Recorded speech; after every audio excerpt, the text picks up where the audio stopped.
Hello students, मैं doctor नीलम और आज हम लोग स्टडी करेंगे डिफरेंशिएशन ऑफ इमेजिनल डिस्क और इवर्जन इन इंसेक्ट्स।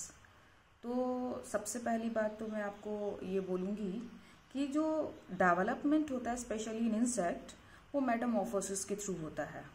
आप सभी जानते हैं मेटामॉर्फोसिस क्या है। एक ऐसा प्रोसेस है जिसमें एनिमल फिजिकली डेवलप होता है after birth. After birth that means the after hatching, है ना। तो मेटामॉर्फोसिस क्या है? Metamorphosis is a process in which animal physically developed after birth, that means after hatching. आप इसमें देख सकते हैं यहाँ पर जो मेटामॉर्फोसिस है वो 3 टाइप्स का दिखाया हुआ है। ए मेटाबोलस, हेमी मेटाबोलस और होलो मेटाबोलस। ए मेटाबोलस में जो इंसेक्ट है वो बिल्कुल एज इट इज एडल्ट दिखाई देता है। इसमें कोई इंटरमीडिएट स्टेजेस नहीं है और डेवलपमेंट जो है वो कैसा है, वो बिल्कुल एडल्ट के जैसा है। स्टार्टिंग का जो प्रोनिम्फ है वो प्रोनिम्फ बिल्कुल एडल्ट की तरह दिखाई दे रहा है ना।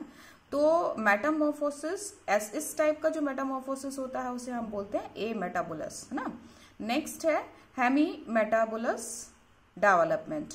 हेमी मेटाबोलस डेवलपमेंट एक ऐसा मेटामॉर्फोसिस जिसमें कि जो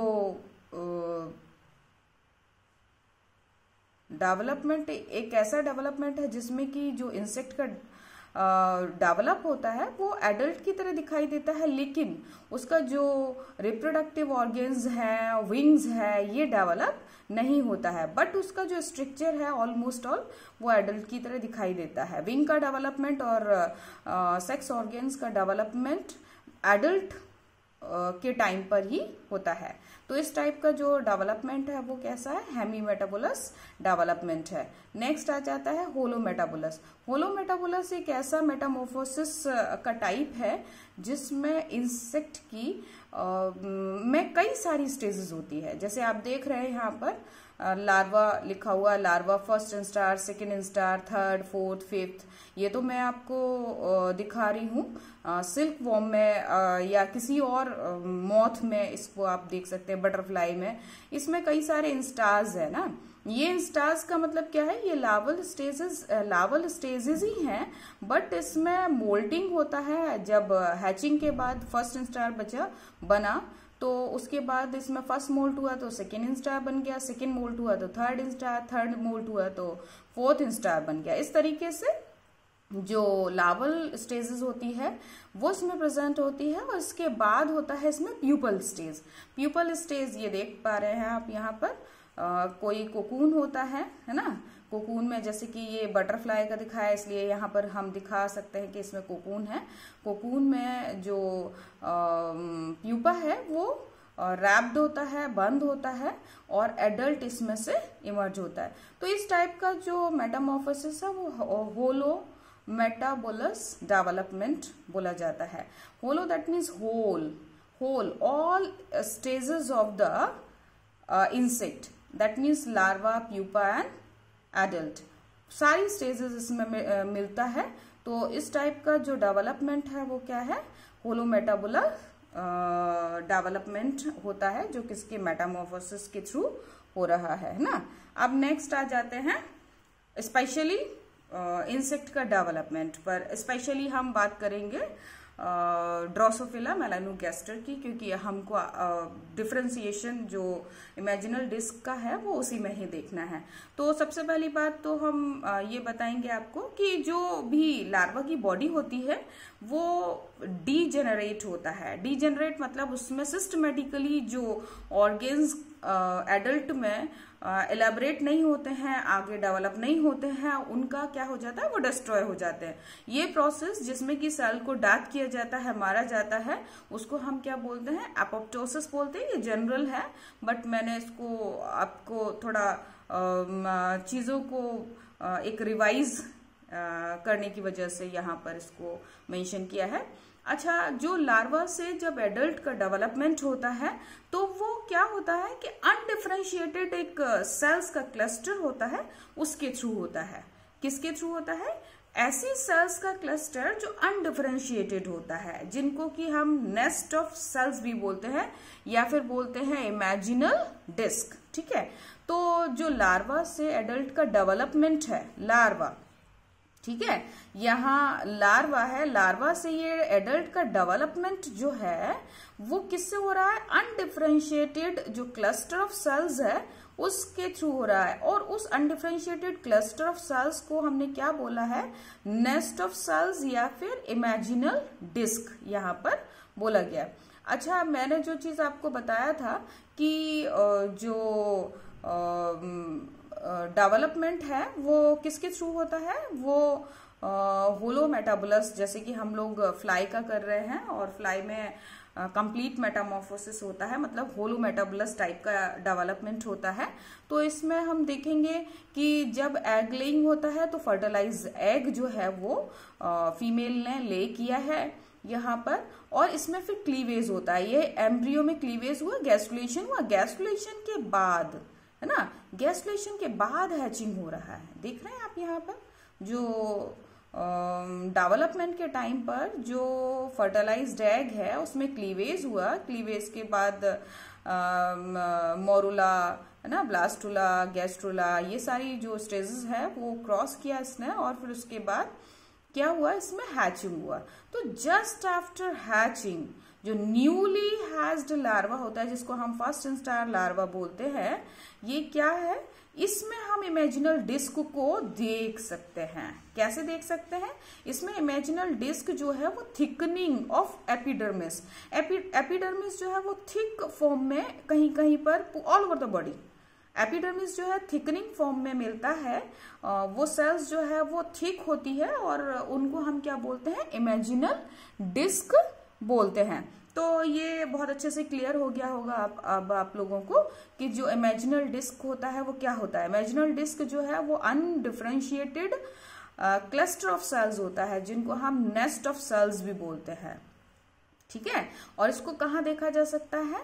तो इसको हम हैचिंग के जस्ट बाद, है ना, just after hatching in newly hatched larva we can observe the imaginal disc in form of the thickening of epidermis. तो जो एपिडर्मिस का थिकनिंग फॉर्म में होता है वही क्या होते हैं? इमेजिनल डिस्क होते हैं, और ये ऑल ओवर द बॉडी होता है। इसको मैं आपको डायग्राम के थ्रू अभी दिखाऊंगी और बताऊंगी। सबसे पहले हम ये जान लेते हैं कि लार्वा में जनरली कितने टाइप की सेल्स होती है। किसी भी लार्वा में ना, इंसेक्ट की बात हो रही है यहाँ पर, तो किसी भी लार्वा में कितने टाइप की सेल्स होती है? 2 टाइप की सेल्स होती है। एक तो है लार्वल सेल और दूसरी है इमेजिनल सेल्स। आप यहाँ देख पा रहे हैं लार्वल सेल्स और इमेजिनल सेल्स। अच्छा, जो लार्वल सेल्स होती है वो क्या काम करती है? उसका काम होता है जुवेनाइल इंसेक्ट जो है, मतलब लार्वा जो है, कैटरपिलर है, उसमें जितने भी फंक्शंस होते हैं वो लार्वल सेल्स करती है। ठीक है। अच्छा, इमेजिनल डिस्क जो है वो वेट करती है ना, imaginal disc awaiting to signal for the differentiation, कि उसको सिग्नल मिले और वो डिफरेंशिएट करे, ऑर्गेन का फॉर्मेशन करे। तो ये तो हो गई जनरल बात। अब हम आ जाते हैं मेलानोगैस्टर में, है ना, ड्रोसोफिला मेलानोगैस्टर में। तो इसमें जो इमेजिनल डिस्क होता है उसको 3 टाइप में डिवाइड कर दिया है। 2 टाइप की इमेजिनल डिस्क होता है इसमें, पेयर्ड और अनपेयर्ड, है ना। तो टोटल 19 जो इमेजिनल डिस्क होता है वो ड्रोसोफिला मेलानोगैस्टर में होता है, और 19 में से 10 पेयर्ड होता है इमेजिनल डिस्क, जो कि मेजर है। ठीक है, मेजोरिटी जो होता है मेजर जो पेयर्ड 10 होता है इमेजिनल डिस्क, और एक जो होता है वो अनपेयर्ड जेनाइटल डिस्क होता है। नाम से ही समझ में आ रहा है, ये 10 पेयर और अनपेयर्ड जो जेनाइटल डिस्क है, इसको अभी हम यहाँ पर कितने में डिवाइड कर दे रहे हैं? 3 टाइप में। ये तो डिस्क मैंने on the basis of paired और अनपेयर्ड बताया। अब यहाँ पर हम डिवाइड कर देते हैं इसको on the basis of the formation of organ, और क्या क्या ऑर्गेन को ये फॉर्म करता है। तो कुछ ऐसी इमेजिनल डिस्क होती है जो क्यूटिकुलर स्ट्रक्चर्स का फॉर्मेशन करती है, किसमें? एडल्ट में। तो क्यूटिकुलर स्ट्रक्चर्स क्या क्या होते हैं, विंग है, लेग है, एंटीनी है, आई है और हेड है, थोरेक्स है और जेनाइटल ऑर्गन है। जेनाइटल ऑर्गन कैसा होता है, ये सिंगल होता है, ये जो बाइलेटरल सिमेट्री में ये होता है, बट ये अनपेयर्ड होता है, ठीक है। तो जो क्यूटिकुलर स्ट्रक्चर है वो इमेजिनल डिस्क एक टाइप की होती हैं, वो सीक्रीट करती हैं और वही उसका फॉर्मेशन करती हैं। नेक्स्ट आ जाता है हिस्टोब्लास्ट सेल। देखिए ये सारी के सारी मैंने स्टार्टिंग में ही बता दिया था कि एपिडर्मल सेल्स का ही क्या है, मॉडिफिकेशन है ना, वही डिफरेंशिएट हो रही है सेल्स, है ना। तो इमेजिनल डिस्क जो है वो टोटली क्या है, एपिडर्मल सेल्स का क्लस्टर होता है। तो इसमें जो सेकेंड टाइप की सेल्स है वो क्या है, हिस्टोब्लास्ट सेल्स है। अब हिस्टोब्लास्ट सेल्स का काम क्या होता है, हिस्टोब्लास्ट सेल्स जो है वो नाम से ही समझ में आ रहा है, टिश्यूज का फॉर्मेशन करती है ना। Histo that means the tissues का फॉर्मेशन करती है और एडल्ट में जो एब्डोमेन है उसका फॉर्मेशन करती है। एब्डोमेन का मतलब क्या हो गया, सारे विसरल ऑर्गन, है ना, जितने भी विसरल ऑर्गन हैं, अंदर के जो ऑर्गन हैं उनका सबका फॉर्मेशन जो है वो कौन करता है, हिस्टोब्लास्ट सेल करती है। और साथ में ही नर्व का और मसल का भी फॉर्मेशन हिस्टोब्लास्ट सेल्स करती है, क्योंकि these are also the tissues, है ना, ये भी टिश्यूज है, नर्व और मसल। अच्छा नेक्स्ट आ जाता है, ऐसी इमेजिनल डिस्क होती है जो कि लार्वा की सेल्स को, लार्वा के ऑर्गेन्स को, ठीक है, उनको डिजेनरेट करती है, बट जो एडल्ट है, एडल्ट के ऑर्गेन को फॉर्मेशन में हेल्प करती है, ठीक है। क्लस्टर ऑफ इमेजिनल डिस्क, कुछ ऐसे क्लस्टर होते हैं जो क्या करता है, वो एडल्ट ऑर्गेन का फॉर्मेशन करता है, बट लार्वल ऑर्गेन का डीजेनरेट करता है, डीजेनरेशन करता है, ठीक है, उनको मारता है और जो एडल्ट है उसमें ऑर्गेन का फॉर्मेशन करता है। क्योंकि आपने लार्वल स्टेजेस में देखा, पीछे की साइड अगर मैं आपको दिखाऊं, लार्वल स्टेजेस में कहीं कोई विंग नहीं है, लैग नहीं है ना, और बॉडी जो है वो डिफरेंशिएटेड नहीं है हेड, थोरेक्स और एब्डोमेन में, है ना। तो जो ये कुछ सेल्स इमेजिनल डिस्क की सेल्स ऐसी होती हैं जो क्या करती है, लार्वल ऑर्गेन्स को डीजेनरेट करती हैं और एडल्ट ऑर्गेन को फॉर्म करती है, बनाती है। अच्छा, ड्रोसोफिला की जो हर डिस्क है, हर डिस्क में, इमेजिनल डिस्क में 10 to 15 सेल्स होती है। कितनी सेल्स होती है, 10 to 15 सेल्स होती है। लेकिन लार्जेस्ट डिस्क जो है वो विंग का होता है। विंग इमेजिनल डिस्क जो है वो सबसे बड़ा होता है, जिसमें 60,000 सेल्स होता है। कितना होता है, 60,000 सेल्स होता है।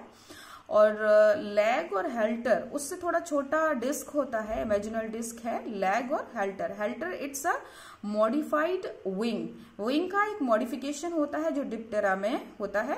मतलब 2 ही विंग जो है डिप्टेरा में दिखाई देते हैं, और जो सेकेंड पेयर है, मतलब 1 पेयर दिखाई देता है और सेकेंड पेयर जो है वो बहुत छोटा होता है, हेल्टर फॉर्म में होता है। तो लैग और हेल्टर डिस्क जो है उसमें 10,000 सेल्स होती है, ठीक है। इतना आपको समझ में आ गया कि इमेजिनल डिस्क को 3 टाइप में डिवाइड किया हुआ है। अभी यहाँ पर समझ लीजिए, जैसे जो मैंने वहां पीछे बताया था कि एक टाइप क्या बताया था जो कि क्यूटिकुलर स्ट्रक्चर्स का फॉर्मेशन करती हैं। तो देखिए, विंग, हेल्टर, लैग, आई, एंटीनी, फ्रंटल प्लेट, है ना, और अपर लिप, माउथ पार्ट। ये देखिए माउथ पार्ट्स है, ये फ्रंटल प्लेट है, अपर लिप के लिए ये एंटीनी के लिए, ये आई के लिए, है ना, ये लेग के लिए है, और ये विंग के लिए। सबसे बड़ा डिस्क दिखाई दे रहा है, देखिए इसका साइज भी यहाँ पर बड़ा ही दिख रहा है, और हेल्टर का ये छोटा सा दिख रहा है।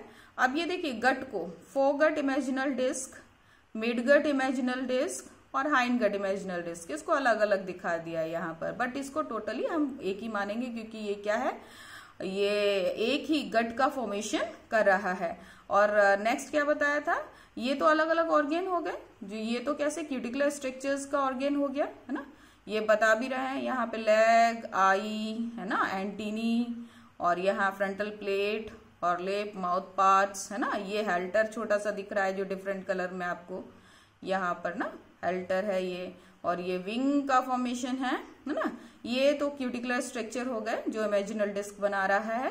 दूसरा है हिस्टोब्लास्ट। हिस्टोब्लास्ट का काम क्या बताया था मैंने, टिश्यूज का फॉर्मेशन करता है, विसरल ऑर्गेन का फॉर्मेशन टिश्यू का, दैट मीन्स द मस्कुलर और न्यूरल नर्वस टिश्यूज का डेवलपमेंट करता है और सारे ऑर्गेन को उनको सर्व करता है, सप्लाई करता है। नेक्स्ट है ट्रैकियोब्लास्ट। ट्रैकियोब्लास्ट सेल्स क्या करती है, ये ट्रैकिया का फ्यूचर में एडल्ट में ट्रैकिया का फॉर्मेशन करती है। ये देखिए सारे के सारे जो है बाइलेटरली सिमेट्रिकल हैं और पैरेलल कैसे हैं, पेयर्ड है, ठीक है। ये सारे के सारे पेयर्ड स्ट्रक्चर है।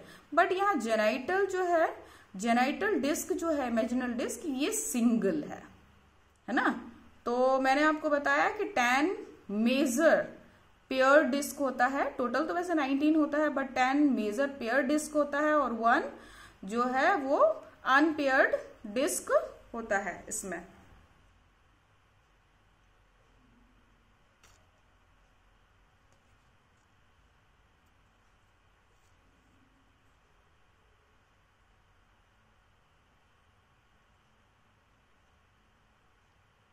चलिए अभी हम आगे चलते हैं और नेक्स्ट हम क्या करते हैं, इन इमेजिनल डिस्क का, स्पेशली इन ड्रोसोफिला हम लैग इमेजिनल डिस्क का स्टडी करते हैं, है ना। लैग इमेजिनल डिस्क का डेवलपमेंट कैसे होता है, डेवलपमेंट इलेबरेशन कैसे होता है, और उससे लेग का फॉर्मेशन कैसे होता है, कैसे एक छोटी सी इमेजिनल डिस्क के थ्रू एक लेग का फॉर्मेशन होता है, ठीक है। तो यहाँ पर देखिए दिखाया है डेवलपमेंट स्पेशली एडल्ट का कहाँ से होता है, मैंने आपको यहाँ पर बताया था। ये देखिए first instar, second instar, third instar, 3 level stages होता है, 3 लेवल इंस्टार होता है ड्रोसोफिला में, और ये क्या है, प्यूपल स्टेज है ना। तो ये जो भी एडल्ट का फॉर्मेशन शुरू होगा वो क्या है, लेट थर्ड इंस्टार और beginning of the pupal star, pupa, है ना। जो प्यूपा है, प्यूपा का बिगिनिंग और थर्ड इंस्टार का लेट स्टेज में जो एडल्ट का डेवलपमेंट है वो शुरू हो जाता है, ठीक है। तो यहाँ पर जो ये दिखाई दे रहा है आपको, बहुत कॉइल्ड स्ट्रक्चर यहाँ पर ये दिखाई दे रहा है, ये क्या है, ये है डिस्क। किसका डिस्क है, ये लैग का इमेजिनल डिस्क है ना। ये बहुत कॉम्पैक्ट स्पाइरल स्ट्रक्चर बना लिया है। ये मेनली एपिथेलियल सेल्स ही होती है, ये ट्यूब्यूलर एपिथेलियल फोल्ड बना लेती है ये ना लैग डिस्क। यहाँ पर आपको पता ही है सारा कि जो इमेजिनल डिस्क है वो क्या है, वो एपिथेलियल सेल्स का ही मॉडिफिकेशन, वही डिफरेंशिएट होता है, अलग अलग टाइप की सेल्स में कन्वर्ट होता है, चेंज होता है और अलग अलग बॉडी के पार्ट को एक्सप्रेस करता है, बनाता है। तो ये क्या है, जो लैग डिस्क है वो उसमें बहुत कॉइल्ड स्ट्रक्चर हो गया। कॉइल्ड क्यों हो गया, क्योंकि इसमें आपको पता है कि कोई कहीं भी डेवलपमेंट हो रहा है तो डेफिनेटली वहां पर डिवीजन हो रहा होगा ना। तो इसमें बहुत लिमिटेड माइटोटिक डिवीजन होता है, और माइटोटिक डिवीजन ये सब हम बात कर रहे हैं लेट थर्ड इंस्टार की, ठीक है, लेट थर्ड इंस्टार की बात कर रहे हैं। और इसमें ये कॉम्पैक्ट स्ट्रक्चर है, मतलब स्पाइरल, है ना, ये सारे के सारा। लेकिन जैसे ही ये प्यूपा फॉर्म में आता है, थर्ड लेट इंस्टार जो है वो प्यूपा में फॉर्म चेंज होता है, वैसे ही क्या करता है, इसकी जो इमेजिनल डिस्क है ये अनकॉइल्ड या अनफोल्डेड फॉर्म में आने लगती है। क्यों, क्योंकि इसमें सेल प्रोलिफरेट होती है, मतलब सेल डिवाइड होती है, सेल बढ़ती है, शेप में चेंज होती है, और शेप में चेंज होने के साथ साथ इसकी जो कॉइलिंग है वो भी ओपन होने लगती है, ठीक है। दैट मीन्स हम इनडायरेक्टली कह सकते हैं कि जो कॉइलिंग है वो किसकी वजह से रिमूव हो रहा है, कॉइलिंग रिमूव हो रहा है सेल के इलेबोरेशन से, और सेल के शेप में चेंज होने की वजह से इसका कॉइलिंग चेंज हो रहा है और इसका अनकॉइल हो रहा है ये स्ट्रक्चर, ठीक है। तो अभी हम लोग नेक्स्ट चलते हैं एक्सपेरिमेंट के थ्रू। तो कुछ ऐसे साइंटिस्ट हुए जिन्होंने, देखिए यहाँ पर लैग डिस्क को दिखाया है ना, क्योंकि थोरेसिक रीजन से हमेशा लैग निकलता है। Leg, 3 pair of leg they arises from the thoracic segment, prothorax, mesothorax and metathorax, है ना, यहाँ से ये निकलते हैं। तो ये लेग का इमेजिनल डिस्क है। इसको यहाँ पर ये जो एलैबोरेट करके दिखाया है, इसको जूम करके इस स्ट्रक्चर को यहाँ पर स्टडी किया है। तो एक साइंटिस्ट जो थी, उन्होंने इस पर एक एक्सपेरिमेंट रन किया, कॉन्डिस और उनके कोलीग्स ने 1990 में एक एक्सपेरिमेंट किया इमेजिनल डिस्क को समझने के लिए कि कौन सा पार्ट या कौन सी सेल्स, कौन सा फोल्ड किस पार्ट का, लेग के किस पार्ट का फॉर्मेशन करता है। क्योंकि यहाँ पर आप देख पा रहे होंगे कि देखिए इसमें लेग में कितने पार्ट हैं, कॉक्सा है, ट्रोकेंटर है, फीमर है, टीबिया है, टार्सस है और क्लॉ है। मतलब टोटल कितने पार्ट हो गए, 1 2 3 4 5 6, है ना। तो ये 6 पार्ट का फॉर्मेशन जो है वो उसी कॉइलिंग से होता है। वो जो कॉइल पार्ट अभी आपने देखा था, ये वाला जो कॉइल पार्ट है, ये इस पार्ट से 6 लेग के 6 पार्ट का फॉर्मेशन होता है। इतना बड़ा जो कॉइलिंग फॉर्म है, इससे पूरा लेग का फॉर्मेशन होता है। और चूंकि आप जानते हैं ड्रोसोफिला मेलानोगैस्टर क्या है, आर्थ्रोपोड है। आर्थ्रोपोड में जॉइंटेड लेग होते हैं और लेग में कितने पार्ट बताए हैं मैंने अभी, 6 पार्ट्स इसमें दिखाई दे रहे हैं, coxa, trochanter, femur, tibia, tarsus और क्लॉ। टार्सस में भी प्री टार्सस, है ना, मेटाटार्सस और टार्सस के कई सारे सेगमेंट्स होते हैं। तो उन्होंने क्या किया, किसने, कॉन्डिस और उनके कोलीग्स ने एक एक्सपेरिमेंट 1990 में रन किया। और उन्होंने क्या, एक फेलॉइडिन, एक स्टेन होता है, एक्टिन फिलामेंट को स्टेन करता है ये। उन्होंने इस स्टेन को यूज किया अलग अलग फाइबर को स्टेन करने के लिए। तो यहाँ पर आपको दिखाई दे रहा है, उन्होंने एक डिस्क को यहाँ पर जूम करके एनलार्ज करके दिखाया हुआ है। देखिए ये पार्ट जो है वो कैसा दिखाई दे रहा है, ये सी ग्रीन या स्काई ब्लू कह सकते हैं हम इसको, स्काई ब्लू दिखाई दे रहा है।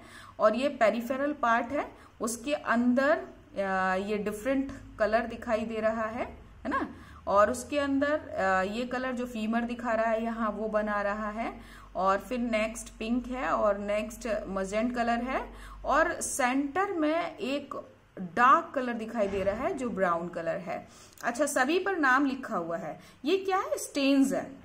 उन्होंने डिफरेंट स्टेन्स यूज किए और डिफरेंट स्टेन यूज करने के बाद उन्होंने देखा कि जिस टाइम पर थर्ड इंस्टार, जो लेट थर्ड इंस्टार था जिसमें कॉइलिंग था, जब उसकी सेल्स में एलाबोरेशन होता है तो जो सेंटर पार्ट है, सेंटर पार्ट नीचे हैंग हो जाता है और वो डिस्टल पोजीशन पे चला जाता है। देखिए जब तक ये कॉम्पैक्ट है तब तक तो क्या है, वो प्रॉक्सिमल और डिस्टल एक्सिस पर अरेंज है ना। प्रॉक्सिमल डिस्टल एक्सिस पर अरेंज है। प्रॉक्सिमल ये हो गया और डिस्टल ये हो गया। ये प्रॉक्सिमल डिस्टल एक्सिस पर क्या है, ये अरेंज है। लेकिन जब इसमें एलाबोरेशन होता है, जैसे ही इसमें सेल में प्रोलिफरेशन होता है तो क्या होता है, इसमें अनकॉइलिंग शुरू हो जाता है। अनकॉइलिंग शुरू होता है तो ये सेंटर पार्ट जो है वो नीचे की साइड हैंग होने लगता है। ये आपको दिखाई दे रहा है ना, ये कहाँ, नीचे की साइड हैंग हो रहा है। ये दिखाया गया है इस तरीके से। अगर किसी भी स्प्रिंग को, अगर राउंडेड स्प्रिंग है तो राउंडेड स्प्रिंग को अगर हम सेंटर पार्ट को नीचे की साइड खींचें तो क्या है, नीचे वाला पोर्शन जो सेंटर पोर्शन है वो तो नीचे आएगा और वो जो पेरिफेरल पार्ट है वो सरफेस से स्टक रहेगा। ठीक है, तो ये सेंटर पार्ट जो है, ये देखिए कलर डिफरेंट यहाँ इसीलिए यूज किया है उन्होंने, स्टेन यूज किया जिससे कि कौन सा पार्ट क्या बना रहा है, कौन सा फोल्ड क्या बना रहा है उससे पता चले।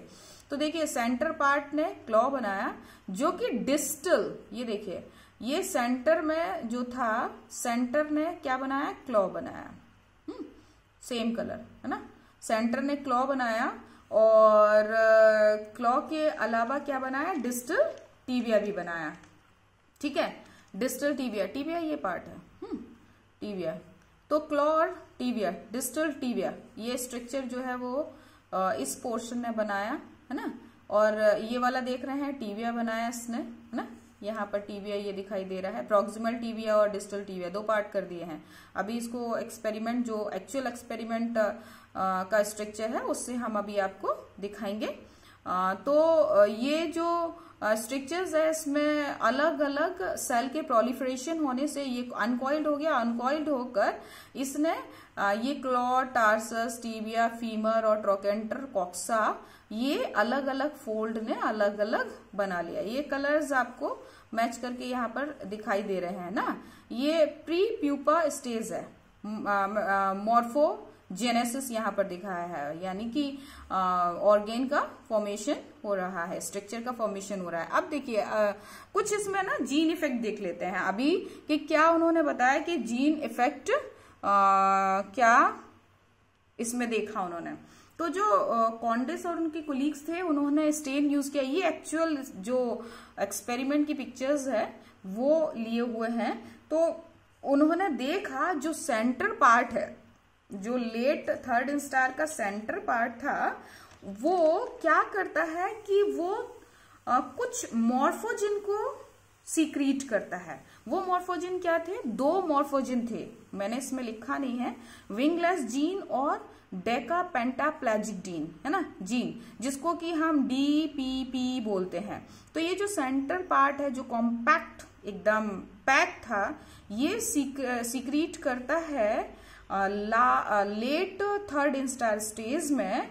क्या सीक्रीट करता है, दो मॉर्फोजिन्स को सीक्रीट करता है। तो नंबर 1 क्या है, विंगलेस जीन, है ना, WG जिसको बोलते हैं, और सेकेंड है डेका पेंटाप्लेजिक जीन। ये पार्ट सीक्रीट करना शुरू करता है। जैसे ही ये सीक्रीट करना शुरू करता है तो जब इसकी हाई कंसंट्रेशन होती है, तो हाई कंसंट्रेशन, ये देखिए अलग अलग कलर्स यूज किए हैं। ये मैंने अभी आपको बताया था स्टेन का नाम फेलॉइडिन, ठीक है। फेलॉइडिन जो है वो क्या है, एक्टिन फिलामेंट को स्टेन करने का एक स्टेन है, मतलब कलर है, जिससे कि एक्टिन फिलामेंट को कलर किया जाता है। तो जो सेंटर पार्ट ने दो मॉर्फोजिन्स को सीक्रीट किया है ना, कौन कौन से, एक तो था विंगलेस जीन और दूसरा था डेका पेंटाप्लेजिक जीन। तो इसकी ना डिफरेंट कंसंट्रेशन सीक्रीट होती है। हाई कंसंट्रेशन सीक्रीट होता है, मॉडरेट कंसंट्रेशन सीक्रीट होता है और लो कंसंट्रेशन सीक्रीट होता है। तो जिस टाइम हाई कंसंट्रेशन, ठीक है, जब हाई कंसंट्रेशन इन दोनों का सीक्रीट होता है, विंगलेस और डेका पेंटाप्लेजिक जीन का, ये दोनों मॉर्फोजिन्स का जब हाई कंसंट्रेशन सीक्रीट होता है तो वो किसको एक्सप्रेस करता है, डिस्टल लेस जीन को एक्सप्रेस करता है। ये देखिए, और डिस्टल लेस जीन जो है वो कहाँ होता है, सेंट्रल रीजन में होता है, सेंट्रल रीजन में होता है। तो जो दो मॉर्फोजिन हैं जिनका कि विंगलेस और डेका पेंटाप्लेजिक नाम है, उसका हाई कंसंट्रेशन ये डिस्टल लेस जीन को क्या कर देता है, एक्टिवेट कर देता है, एक्सप्रेस करता है, और जिससे ये क्या है, ये डिस्टल पार्ट का फॉर्मेशन करता है। सेंटर पार्ट से क्या बन रहा है, डिस्टल पार्ट, मतलब कि क्लॉ और डिस्टल टार्सल जो है वो कहाँ से बन रहा है, ये डिस्टल लेस जीन से बन रहा है, ठीक है। अब इसका मॉडरेट अगर सीक्रीशन देख लिया जाए, जो दोनों मॉर्फोजिन हैं विंगलेस और डेका पेंटाप्लेजिक, अगर इसका मॉडरेट सीक्रीशन होता है तो मॉडरेट कंसंट्रेशन जो है वो क्या करता है, वो डक्शन जीन को एक्सप्रेस करता है। और डक्शन जीन जो है वो ग्रीन कलर से यहाँ पर दिखाया गया है, और डक्शन जीन आप यहाँ पर देख सकते हैं कि किसको बना रहा है, वो मिडिल पार्ट को बना रहा है। ये ग्रीन कलर है, यहाँ ग्रीन कलर, यहाँ ग्रीन कलर, और ये ग्रीन कलर ने क्या बनाया, यहाँ पर फीमर का फॉर्मेशन किया है, और प्रॉक्सिमल पार्ट ऑफ टिबिया, ये पूरा टिबिया है, देखिए यहाँ से लेकर यहाँ तक टिबिया है। तो जो आधा पार्ट है ये दिखा रही हूं मैं प्रॉक्सिमल, है ना। ये प्रॉक्सिमल हम किस मायने में बोल रहे हैं, इसकी बॉडी, ये स्टार्टिंग का पार्ट है इसका कॉक्सा जो बॉडी से अटैच रहता है। तो ये प्रॉक्सिमल टिबिया जो है और फीमर है वो कौन फॉर्म करता है, वो उस किसके एक्सप्रेशन से फॉर्म होता है, वो डैक्सन जीन के एक्सप्रेशन से फॉर्म होता है, उससे बनता है। और क्यों बनता है, कैसे बनता है, जब मॉडरेट सीक्रीशन होता है दो मॉर्फोजेंस का, विंगलेस और डेकापेंटाप्लेजिक का, तब ये एक्सप्रेस होता है डक्शन जीन और ये फीमर का और प्रॉक्सिमल टिबिया का फॉर्मेशन करता है। अच्छा, जब लो कंसंट्रेशन का सीक्रीशन होता है तब क्या होता है, लो कंसंट्रेशन का सीक्रीशन जब होता है तब इसमें ये होमोथोरेक्स जीन जो है वो एक्सप्रेस होता है और होमोथोरेक्स जीन जो है वो प्रॉक्सिमल पार्ट का फॉर्मेशन करता है। और प्रॉक्सिमल पार्ट क्या है इसमें, कॉक्सा। किसका फॉर्मेशन कर रहा है, कॉक्सा का फॉर्मेशन कर रहा है। और जिस जगह ये एपिथेलियम से अटैच होता है थोरेक्स की बॉडी से, उस पार्ट का फॉर्मेशन करता है वो होमोथोरेक्स जीन करता है। तो इस तरीके से 3 टाइप के जीन हो गए यहाँ पर। होमोथोरेक्स जीन जो लो कंसंट्रेशन दोनों मॉर्फोजेंस की वजह से एक्सप्रेस होता है, और अगर मॉडरेट कंसंट्रेशन है तो डक्शन जीन एक्सप्रेस होता है, और अगर हाई कंसंट्रेशन है तो डिस्टल लेस जीन एक्सप्रेस होता है, जो मैंने यहाँ पर लिखा भी है क्या क्या फॉर्म करते हैं। डिस्टल क्लॉ और डिस्टल टार्सस का फॉर्मेशन करता है ना। और जो मिडिल पार्ट है फीमर और प्रॉक्सिमल टिबिया का, और जो होमोथोरेक्स जीन है वो कॉक्सा का और ट्रोकेंटर का फॉर्मेशन, कॉक्सा का फॉर्मेशन करते हैं, नॉट ट्रोकेंटर, ठीक है। अच्छा, कुछ यहाँ पर आपको दिखाई दे रहा है, ये येलो मिक्स दिखाई दे रहा है, येलोइश ग्रीन कलर, है ना।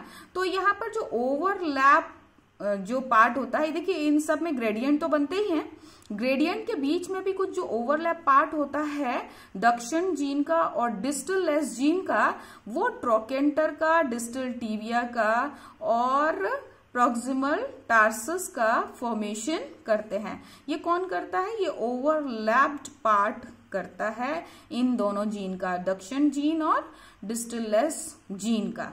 तो इस तरीके से इसमें जो जीन का एक्सप्रेशन है वो कहाँ से काम करने लगता है, वो लेट थर्ड इंस्टार से एक्सप्रेशन एक्सप्रेस करने लगते हैं जीन, जो किसकी वजह से होते हैं, 2 मॉर्फोजेंस की वजह से होते हैं। और वो 2 मॉर्फोजेन क्या है, विंगलेस जीन और डेकापेंटाप्लेजिक जीन है, जो कि होमोथोरेक्स लो कंसंट्रेशन होने पर एक्सप्रेस होता है, और डक्शन जीन मॉडरेट कंसंट्रेशन होने पर एक्सप्रेस होता है, और distal gene high concentration express होने की वजह से, हाई कंसंट्रेशन सीक्रीट होने की वजह से एक्सप्रेस होता है डिस्टल लेस जीन, जो कि ये डिस्टल रीजन बनाता है ना, और ये प्रॉक्सिमल रीजन बनाता है लेग का। तो इस तरीके से जो लेग का इमेजिनल डिस्क है उसके थ्रू जीन के एक्सप्रेशन से एक कंप्लीट लेग का फॉर्मेशन होता है। और थैंक यू सो मच। आपको अगर कोई प्रॉब्लम है तो आप मुझे पूछ सकते हैं। Thank you.